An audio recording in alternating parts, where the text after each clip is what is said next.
हरियाणा के किसानों के लिए मुख्यमंत्री मनोहर लाल मनोहर सौगात लेकर आए। मुख्यमंत्री मनोहर लाल ने ई फसल क्षतिपूर्ति पोर्टल और Haryana advertisement by loss launch किया। ई फसल क्षतिपूर्ण पोर्टल पर किसान खुद अपनी फसल खराब होने की जानकारी दे पाएंगे। इस प्रक्रिया के बाद किसानों के खराब फसलों का आकलन होकर मुआवजा देने की प्रक्रिया शुरू होगी।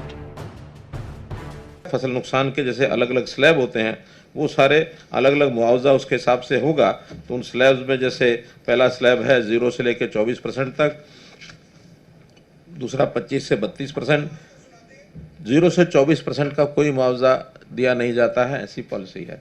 25 से 32 में जितना मुआवजा मिलता है, फिर 33 से 49, 50 से 74 और 75 से 100%।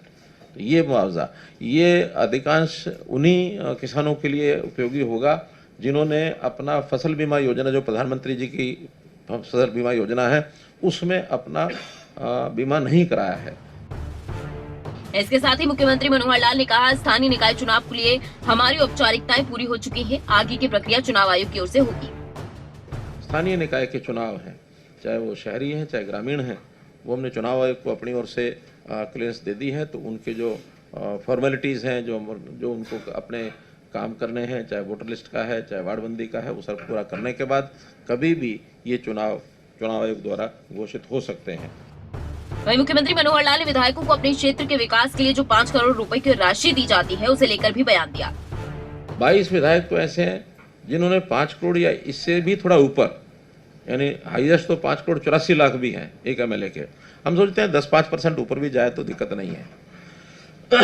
22 के बाद अगले 10 और ऐसे हैं जिनका 4 करोड़ 75 लाख से 5 करोड़। मैं समझता हूँ वो भी अपने आप को संतुष्ट मान के चलते हैं, हमको जितना मिलना था मिल गया है। लेकिन 32 से 64 यानी अगले 32 और ऐसे हैं जिनका 4 करोड़ और 5 करोड़, 4 करोड़ और 475 के बीच में। अब उनके अगर किसी के 10-20-50 लाख बचते हैं तो कभी भी अपना काम देंगे तो उनका काम वो पूरा कराया जाएगा।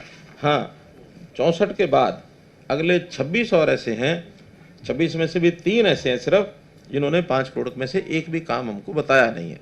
अब उनको काम बताना पड़ेगा। ये पैसा उनको ऐसा नहीं है कि भी कोई कैश में मिलेगा या उनके खाते में ट्रांसफर हो जाएगा। मुख्यमंत्री मनोहर लाल ने इस दौरान एक बार फिर एसवाइल के पानी को लेकर बात की। मुख्यमंत्री मनोहर लाल ने साफ किया कि अगर पंजाब से उन्हें उनके हक का एसवाइल का पानी मिलता है तो वो दिल्ली को जरूरत के हिसाब से और ज्यादा पानी की सप्लाई दे पाएंगे। दिल्ली के जो लोग बार बार ये कहते हैं पानी की कमी, हमारा कहना है पानी की कमी अगर उसको पूरा करना है तो ये जिम्मेदारी केवल हरियाणा की नहीं है, ये उनकी अपनी भी है। उनकी अपनी क्यों है कि अब से पहले तो केवल दिल्ली था, तो दिल्ली के नाते उनकी जिम्मेदारी नहीं थी। अब उनके साथ पंजाब आ गया है और पंजाब और हरियाणा इनका एक विवाद आज का नहीं है, वर्षों का है।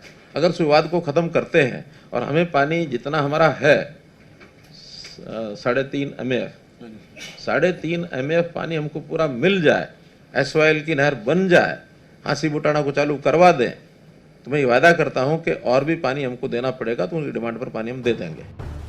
वहीं आतंकी गुरपतवंत पन्नू की धमकी को लेकर हरियाणा सरकार गंभीर है। मुख्यमंत्री ने कहा, पन्नू की धमकी वाकई में चिंता का विषय है। धमकी को लेकर अलर्ट के साथ एजेंसी अपना काम कर रही है। टेररिस्ट इस प्रकार की जो भाषा बोल रहे तो चिंता केवल मेरे लिए ऐसा नहीं है, वो सबके लिए है।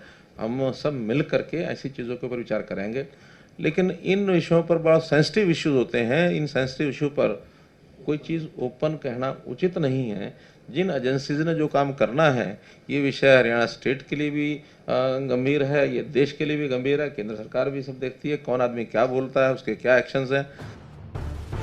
गौरतलब है कि हाल ही के दिनों में हरियाणा के साथ लगते राज्यों में आतंकी गतिविधियां देखने को मिली थी। उधर आतंकवादी गुरपतवंत पन्नू की धमकी भरा ऑडियो भी वायरल हुआ था, जिसे कई क्षेत्रों में तो गंभीरता से नहीं लिया गया, लेकिन कई क्षेत्रों में आतंकी गुरपतवंत पन्नू का धमकी भरा ऑडियो चिंता का विषय बन चुका है। जितेंद्र चौधरी, चंडीगढ़, खबरें अभी तक।